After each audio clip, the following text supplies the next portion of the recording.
Hey guys, semi part 2 of the one I didn't finish the other day, where I said I'll go and do the math. So the magistrate sees, get ready for this, so if 640,000 crimes in 1 year, get ready, 220,000 is what goes through our court system. So there's a backlog alone of 400,000 each and every single year. 400,000 crimes, 400,000 crimes, 400,000.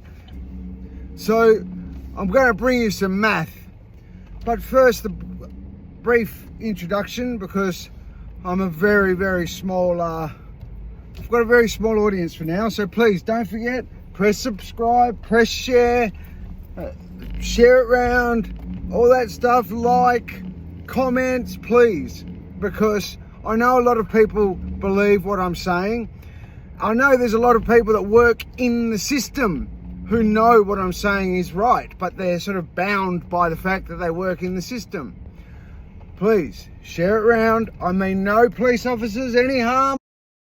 I mean no prison. I genuinely, after years, for this is the introduction, after years, unfortunately, my hard-working normal life took a curveball due to a heroin addiction, which dragged me through the system. But the uniqueness in my story is, that I was asked to testify against a GEO prison officer by the name of Devon Woodbourne. I say that with no ill will to Devon, but just so that if anybody's, it's all completely verifiable. I'm not here pulling anybody's chain. I'm just giving you the side of us, the truth, because they don't report the truth. Now, another brief intro. I hate to repeat myself, but I am the guy that they do. Have a look. This is what the face of corruption in Victoria looks like. See the little hackiness? And comically, I caught them out by doing this.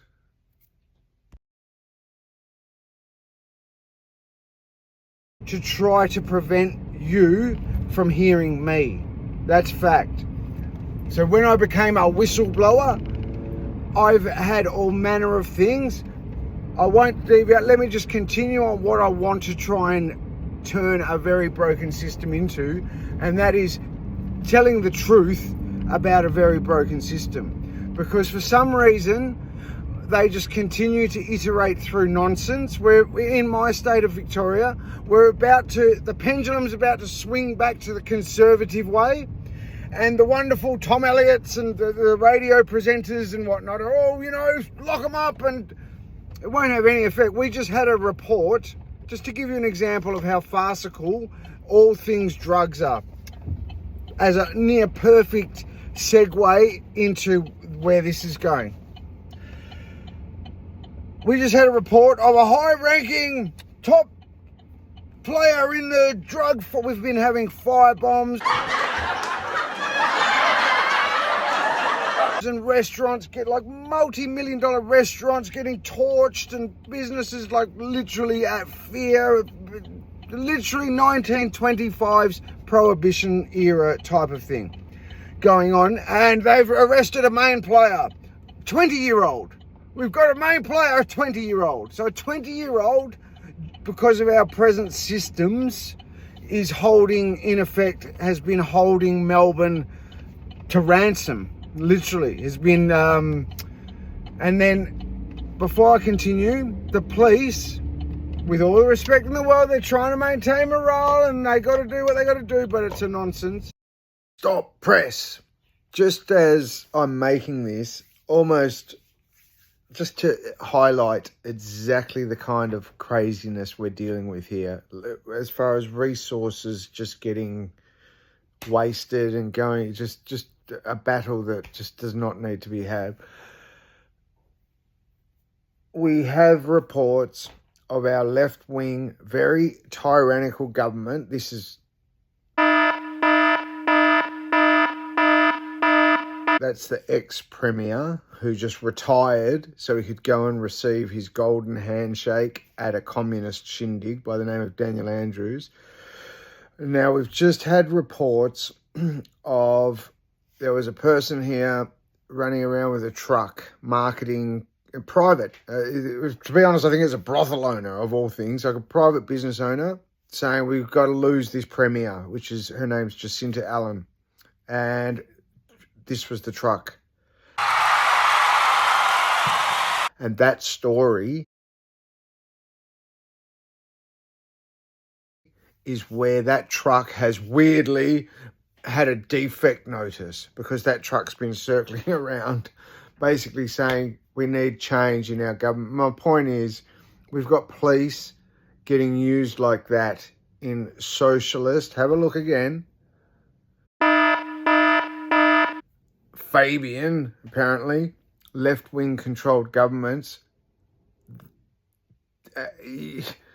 You do not understand how broken the system is, ladies and gentlemen, and squandering it on archaic drug laws is not the answer. You need to know the truth more than ever, and you're going to get the truth by pressing like, press subscribe, comment, and all that stuff, and share it around, because we need change badly. The police will run with, at the moment, they're using encrypted apps. If only we could break the encryption, we will. So, what encrypted apps? So what encrypted apps did they have in 1920s Chicago? What about in 1960s when Vietnam, when they were bringing the heroin through the military? What about when in the Tom Cruise's movie, American Made, when they were flooding, he was flying over into Miami with a little Cessna or whatever, making bazillions, didn't know what to do with all that money. They can keep making excuses. The reality is our system is not working. It literally isn't. We have something like 16,000 police. Now, let me just have a look. Here's a couple of drug operations for you.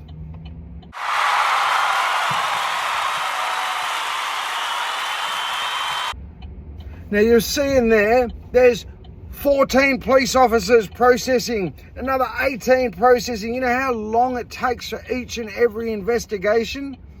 So they're just literally running around in circles doing absolutely nothing. We've got the reports we get in Victoria, do the math, we have 640,000 reported crimes in year 2025. We have 15,900 active police. We have 20,000 active police. Sorry, there's 3,900 active federal police. So let's give them all to Victoria.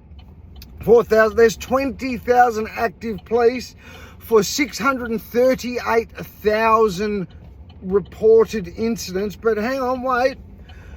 90% of the drug trade, there's no crimes being reported.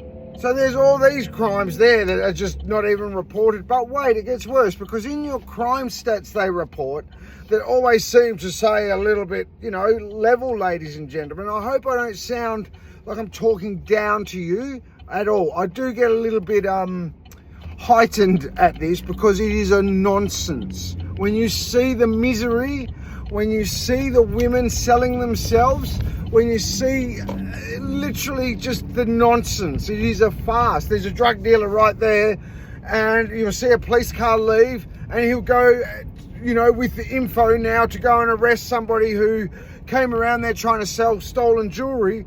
Well, the stolen jewelry wouldn't have been stolen if you had arrested the drug dealer. But they don't arrest the drug dealer. I'll tell you why. Because a low-level drug dealer takes a lot of effort, right?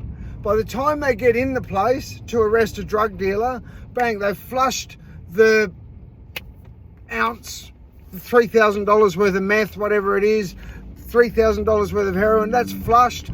Or what the women in that women bank it.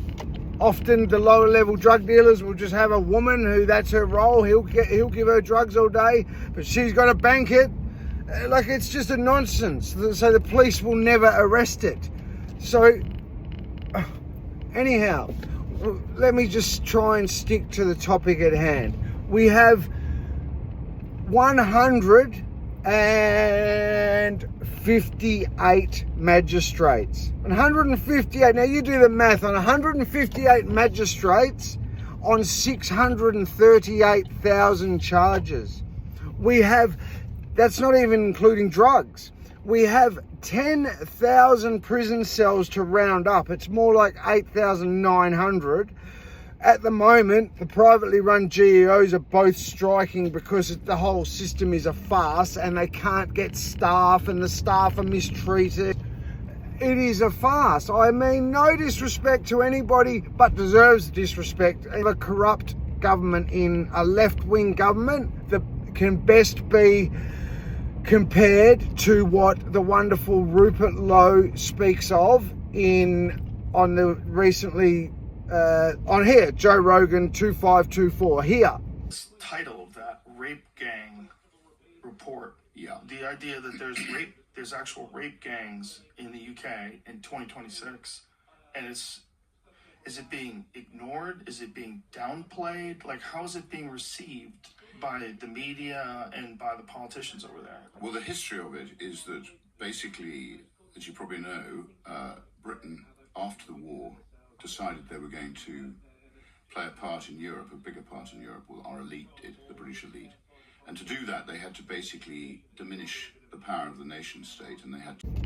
So it's very similar. A left-wing Australian Labor, Commonwealth Labor government doing all manner of disgusting things to maintain power over the people, clinging to all that woke nonsense, even though it's divisive and we've never had more crime and more, just the writing is literally on the wall. Exactly the same as you can see everywhere. Los Angeles, the same. The UK, the same. We've got the same. So now we've got O'Halloran, he's a retired police officer, for those who don't know, and he's going to fight the Morty Alec fight because we can't have these youth getting bailed and just making a dead set mockery of us. And he's right. And everything he says is 100% spot on. He is without doubt, we need to do something differently. But after 42 years in the force, if your best answer is to just lock the kids up, because that's all we really know, but you know in your heart of hearts exactly how the game works. Anyway, that's why I'm here, because clearly they can't. Nobody's going to vote them in if they speak the truth. Who knows? Anyway, that's why we're here. And again, please subscribe, like, share, send it round. I know a lot of people know of me. I know a lot of people that were dragged into trying to cancel me during the GEO thing. And I know a lot of people were prepared to listen to my words when a drug dealer and a corrupt police officer were making my words public through a wired up car. A few of you could please do the same, because we cannot continue iterating through this nonsense. It is a nonsense. Let me repeat again. In Victoria alone, 640,000 crimes reported. That's 1,700 crimes per magistrate. The magistrate has to listen to 1,700.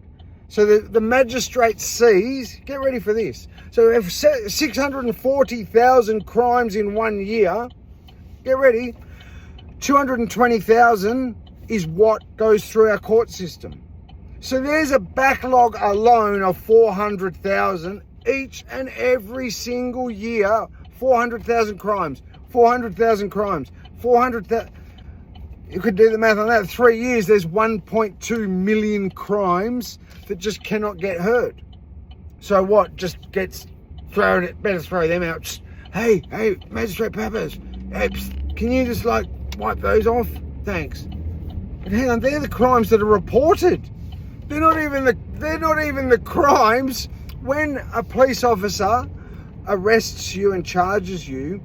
They throw, excuse the language, shit. So what they'll do is they'll charge you with 50 charges and hope, 47 of them stick, because they know magistrates, and by the time you go through the system, a lot of them will get dropped. So these aren't even including those. There's 640,000 reported crimes each and every year. That's not even including each drug sale. Every time a drug dealer sells heroin, there you go, 4 drug dealers a day. There's a crime. And this is what I mean, ladies and gentlemen. I know it's hard to comprehend, and I don't mean to talk like, but it has to change. It has to. It is a nonsense. You are throwing all that money away. So do the math on that. Do the math on 8,900 prison beds. Times that by 200,000, which is what it costs to keep a person. Say it's 100,000. So it's $1.5 billion each and every year. Each and every year, $1.5 billion. That's 3 hospitals. Each and every year. Now, 70% of your prison population is related to drugs, literally. So that's 1 billion each and every year of people who are incarcerated because of drugs. And when I say that, they're obviously stealing for drugs, violence for drugs, what have you. But 70% of your jail population of people who are incarcerated are drug related. Now, it is a nonsense. Let me try and repeat that. We have police numbers in Victoria, 15,900. 211 per 100,000 on average in my country, Australia. Victoria has 230. So we're considered high numbers police-wise, and we are in a law and order mess. And it's not just left-wing. Don't pretend it's left-wing. Not one bit. We had conservative governments in when people were raping and killing while on parole and bail at the same time. It has got nothing to do with left-wing, right-wing politics. It has everything to do with the system is farcical. It really is. We have drugs right up there, and now we've thrown tobacco in the mix, and pretty soon alcohol is going to come up pretty soon behind it. So do the math. We have 158 total magistrates in Victoria. We've had 638,640 crimes get reported. That's not drugs. Each drug sale doesn't get reported. So if you were to count each and every drug sale, we have 9,000 prison beds, 8,900 prison beds at a cost of 150,000 each and every year. More, I haven't included children in that.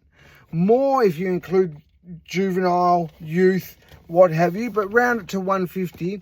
That's $1.5 billion each and every year. While what ends up happening? So not only we are throwing the money out that angle, we then throw in all the policing in it.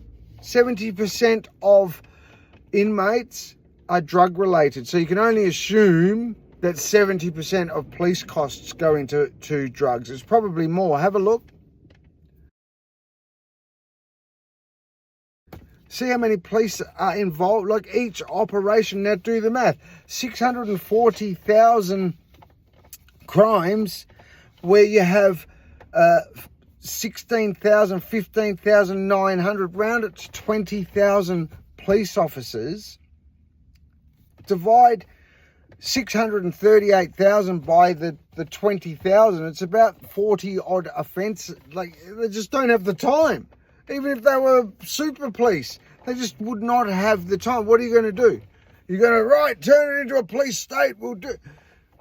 You're not. You have to think. Well, you don't have to do anything, but you should start to think differently. And the only way you're going to start to think differently is if you get the facts. They do this, ladies and gentlemen. do things like make a show called Border Force. And if you've finished watching Border Force,